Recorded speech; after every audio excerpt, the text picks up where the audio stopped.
And welcome to the Core Connection. I'm Mira Rubin here with you on Enlightened World Network. And today's topic is enlightenment. And we're going to talk about how the notion of enlightenment relates to light and illumination and our experience of awakening and all that fun stuff. We're going to do a little bit of wordplay today. So before we get started, let's take a minute or two to get present. Let's take a deep breath in through your nose and hold it. And imagine clean, crisp oxygen flooding your lungs, flowing into your bloodstream, nourishing all your cells and your organs and bringing vital life energy to your body and being. And as you exhale any tension, stress, negativity, fatigue. And now let's take another deep breath in through your nose and hold it. And this time, imagine brilliant, bright light lighting you up from the inside out, illuminating and electrifying all your cells, all your molecules, all your electrons, and creating this brilliant beam of light from your heart out into the world. And now let's just gently press our palms together and very softly rub your fingers against your palms to feel the deliciousness of that sensation, the tickling, the tingling, and presence yourself to that feeling and allow that to bring you into your body more fully into this experience of the moment through this remarkable physical form that enables you to experience life. Welcome, welcome, welcome. Good morning, Rosalind. Happy Monday. And Rosalind says, good morning, core connectors. I love that. So today we're talking about enlightenment and really about the word as much as anything else, because we talk about enlightenment as a greater awareness, right? As a transformational state. Good morning, Kimberly. Welcome. So good to have you here with us. It's great to start off the week with you guys and whoever else is joining us. If you would like to add comments, go to the Enlightened World Network Facebook page and you can add your comments there. And because those are the ones that I see. And therefore, I'm able to respond. If you are putting comments in the chat and I'm not saying anything about them, it's not because you're being ignored. It's because I simply don't see them. So we're talking about enlightenment and illumination. And I think it's really interesting. We spent some time last week talking about light and shadow. And so Rosalind says, to me, it feels like something has been ignited. I love that. So when we think about igniting, that's also something that has to do with fire, which has to do with light, right? We talk about a spark of genius. I think that when there are certain biases around light and darkness, right? That if we're in the dark, we can't see clearly, right? This is, I just love language and wordplay. And we get to look at some of these biases because it's interesting when, for instance, I meditate, there's a pure darkness. And then sometimes lights come into that darkness. But it's from that space of nothingness that we associate darkness, the void, that all possibility arises, right, from the darkness. And yet we talk about being enlightened, like we're seeing more clearly, we're shining a light on something so that we can see it more clearly. And I don't know, sometimes when I walk around my apartment at night, there's a different quality to seeing in the darkness. Like I find myself feeling like there's vibration and there's movement in the air that I can almost see, or that I do see, or that I sense in a different way. And I'm wondering how much of this notion of enlightenment is tied to our physical seeing. When we talk about enlightenment in a spiritual context, we're talking about the veil being lifted from our eyes. Now we can see the reality of things, or we see so much more clearly. But it's beyond that, isn't it?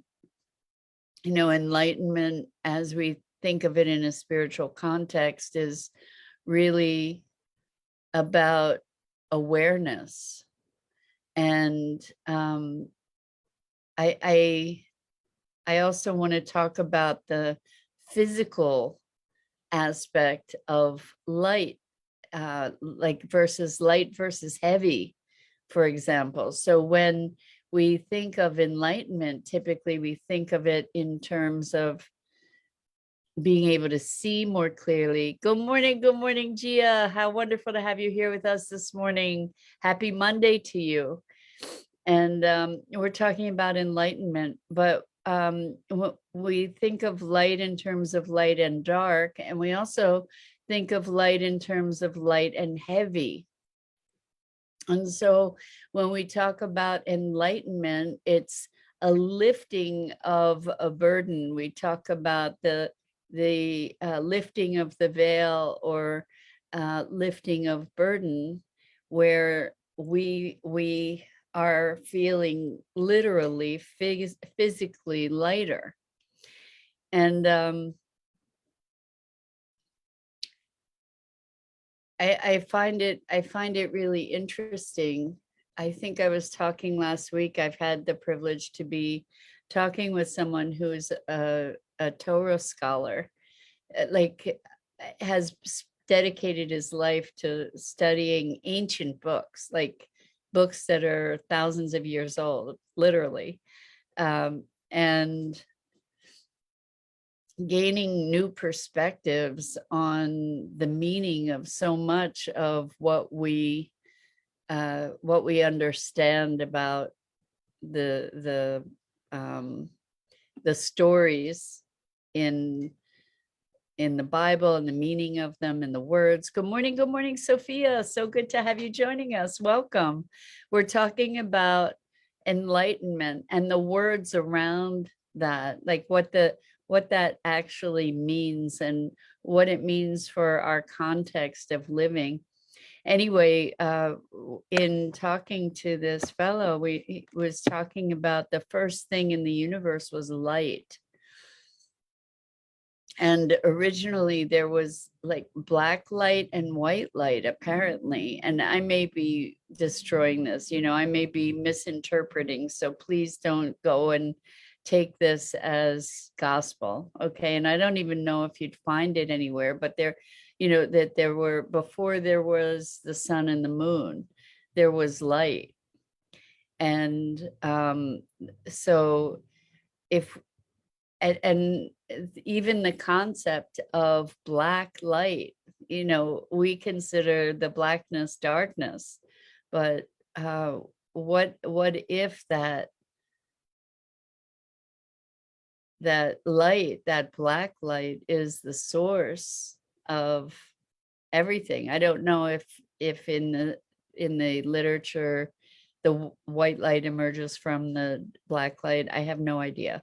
But I just find this whole thing very, very fascinating when we talk about enlightenment in terms of consciousness, because we're shedding light. That's an interesting concept too, shedding light.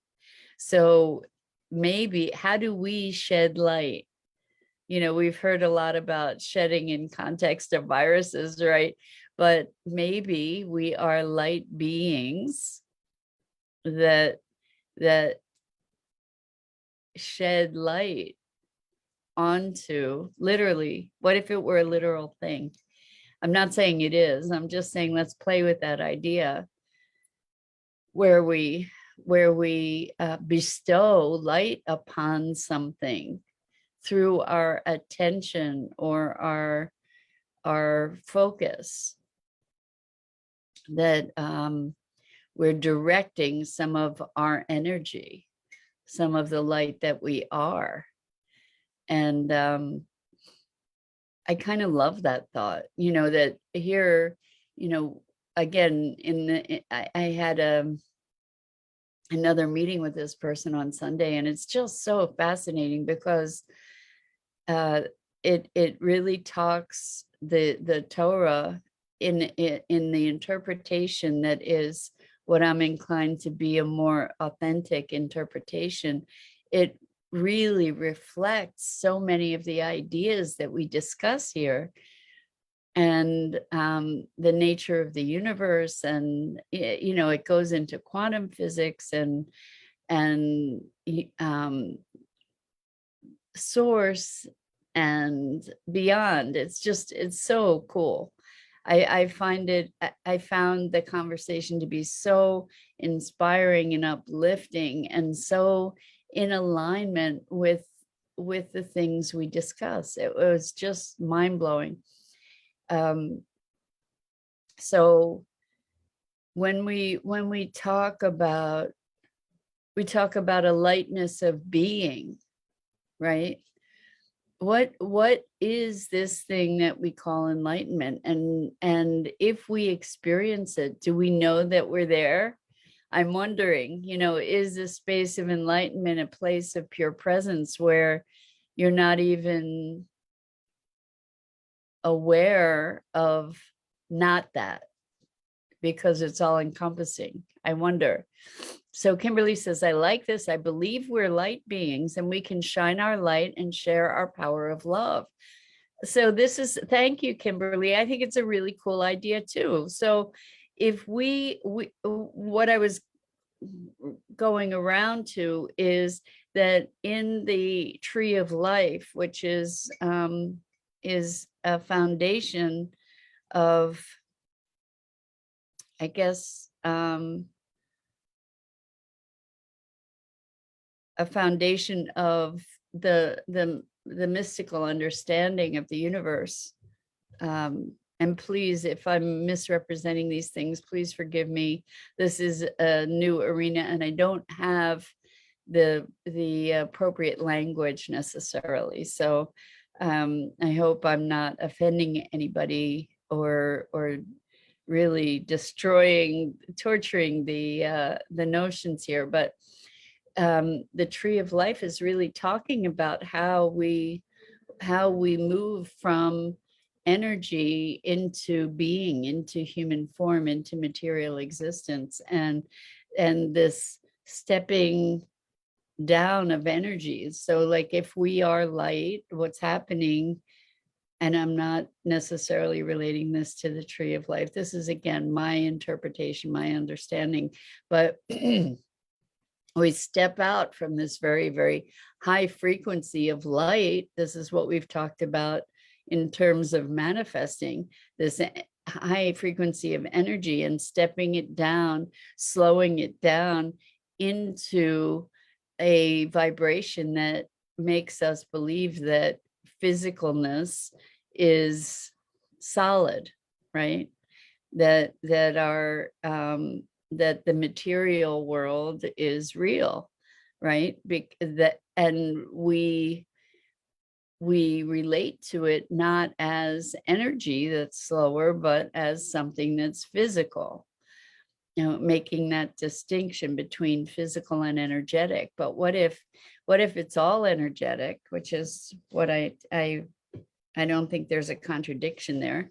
What if it's all energetic, and we really truly are beings of light, and we do really truly shed light on things that we put our attention to, as we're directing energy in that direction? What if we really are shedding light, or as Kimberly says, shining our light?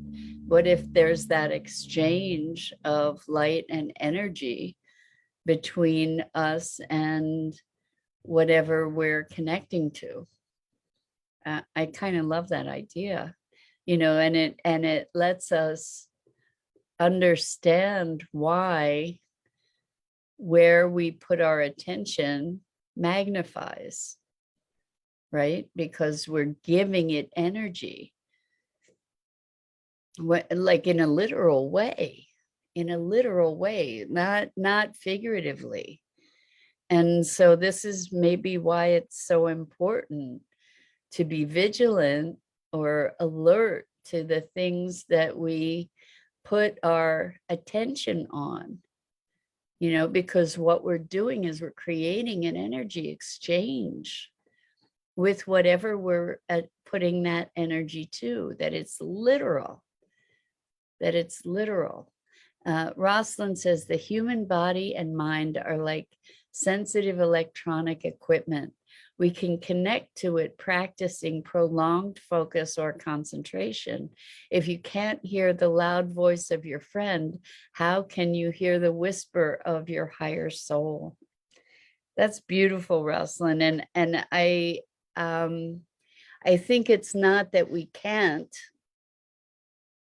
It's more like that we won't.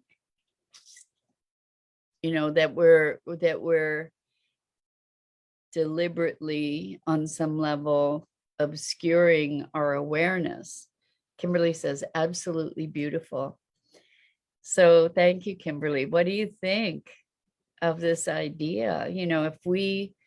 If we recognize ourselves as energetic beings and we are enlightening, shedding light on, adding light to, adding energy to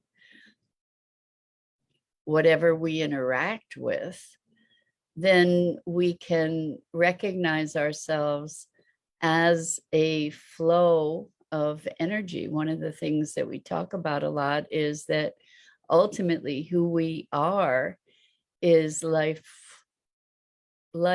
living itself through us.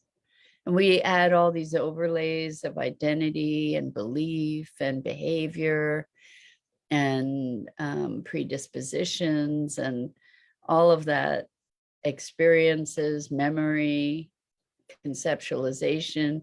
We lay all of that over this place of experience, of flow, of life moving through us. And maybe, again, hypothesizing, maybe life is itself is purely the movement of energy, the exchange of energy. So our emotions are very heightened experiences of energy. And when we experience the concentrated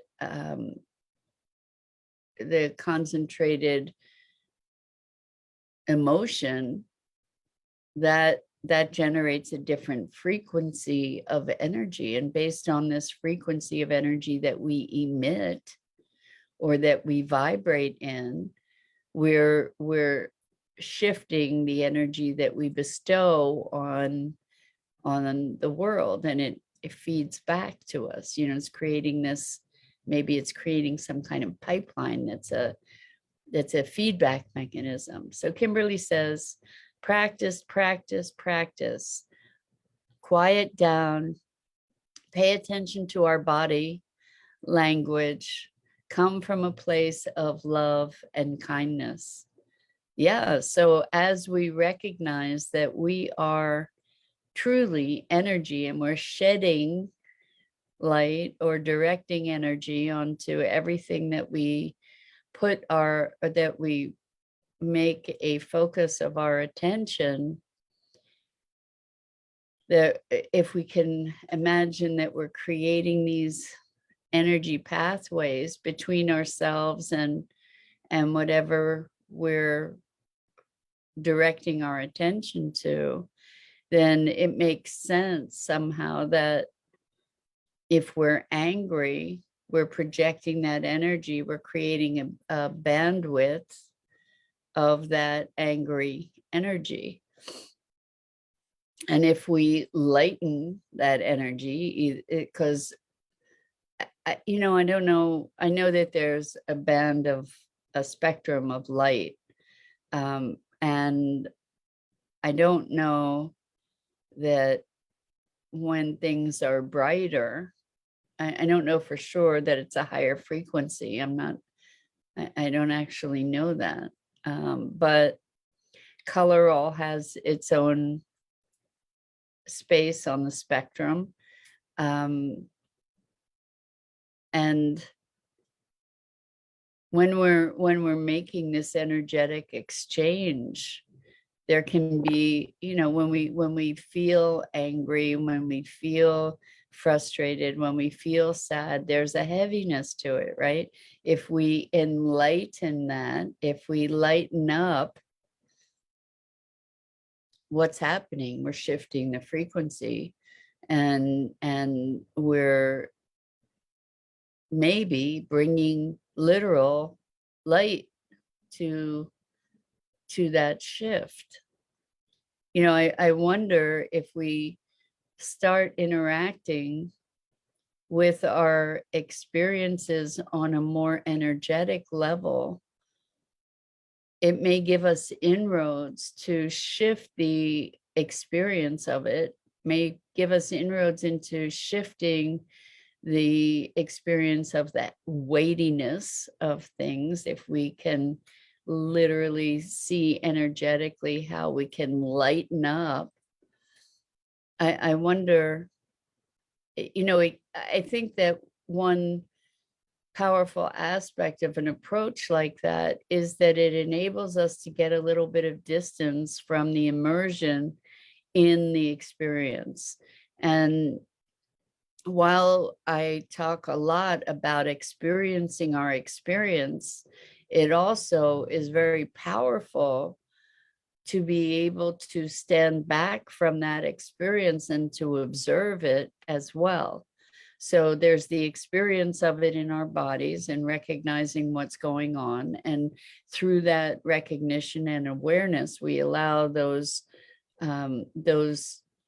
energetic patterns to diffuse, literally to diffuse. I've seen it a million times in the core connection work that I do, where being present to the experience without judgment and story allows it to dissolve. So that's putting like neutral attention on something rather than feeding it energy. This observational energy is kind of a neutralizer in a way, and it allows for the flow of that energy rather than the compression and condensing of it. Nicole says, grand rising, Mira. In the laws of Ma'at, the heart was measured on a scale and must be lighter than a feather. I have heard of that, and what a magnificent image. Nicole continues, the heart being light allows for greater expansion, and this is proven in the auric or energy field of the body. I love that, Nicole. I mean, that epitomizes what the conversation is, that we can bring focused light. We talk about a heavy heart, and then lightening our burden, right? So I just love the way we can more deeply understand some of our experience when we dive into the wordplay around it. So Rosalind says, can the experience be blissful, ecstasy-like, without the drugs? What do you do with the excess energy? Absolutely, the experience can be blissful and ecstasy-like without drugs. No question. People are achieving that, particularly through meditation, all the time. And I think that when we allow ourselves presence, it means moving through the resistance and the judgment and the stories, when we allow ourselves presence, then we're creating a gateway to be able to move into that blissful experience. And what do you do with the excess energy? So that's the thing. That's the core of it. And that's really the core. I think, it's easy to say, but maybe nowhere near as easy to master. But there is no excess energy. You just allow it to move. As you allow it to move, there's maybe the intensity of it, but as you allow it to move, it doesn't overfill. You can just be more of a channel. So as the energy increases, the thing that is really important is to release the resistance, right? Because it's the resistance that creates this over energy. There may be a lot flowing through, but it's the resistance that tries to impede it that then creates the problems, right? Like as an experience of over energy. There can be really intense energy, but the thing is to allow it to move through. What happens is that oftentimes that's scary because it's unfamiliar, right? And it's super intense. And so we tend to try and shut it down. And that's when there's all that over energy. So as we allow ourselves to be more present to the movement of that energy without trying to hold it, and just be a channel for it, a vehicle for it, then it can move through us and transform us. So Nicole says transmutations can happen too by practicing Saint Germain's violet flame. It can be seen with the third eye as purple light and can help us move through a heavy heart into a light one. And that's beautiful. So the purple flame in the third eye, I think if we allow ourselves to recognize ourselves as a channel for energy, that all of us is part of that. Like we are all this physical, physicalized or solidified emanation of energy. When we can recognize that it's all vibrating, maybe we can move into harmonizing or allowing the harmonization of those frequencies. Maybe our organs have different frequencies from one another, and our chakras have different frequencies of vibration from one another. As we allow a harmonization of all these different frequencies, as we allow them to move and play and interplay with one another, then perhaps that will create a greater lightness. So to be looking at the places where there's a sticking point in our body, where we feel clenching, a resistance, compression, we can move through that more readily as we allow ourselves to sort of be the flow of that energy and that light. So anyway, that's our conversation for the morning about enlightenment, bringing light to our beingness. I think it's a wonderful thing to allow ourselves to move into awareness of ourselves as an energy. It shifts the whole conversation. It shifts the whole experience. So Nicole says, yes. Kimberly says, where can I find Saint Germain's violent flame practice? Maybe you can make a suggestion. And Nicole says, yes, all the chakra lights combined create the rainbow body. This is known as the ancient yogis for ascension. And Kimberly says, great kickoff to a wonderful week. Thank you. Thank you. And I wish you all a wonderful week. And I just so appreciate these conversations and where they go, and just being engaged in these explorations with you. It's really fun and uplifting for me. So thank you. I hope it is for you. And I'm Mira Rubin. This is the Core Connection. And I go live here on the Enlightened World Network Facebook page each weekday morning at 9 a.m. Eastern. And I encourage you to check out all the other awesome programming on Enlightened World Network and Enlightened World Living and EWN One with the Earth. And I'm so grateful to be a part of this community with you. So until next time, so much love.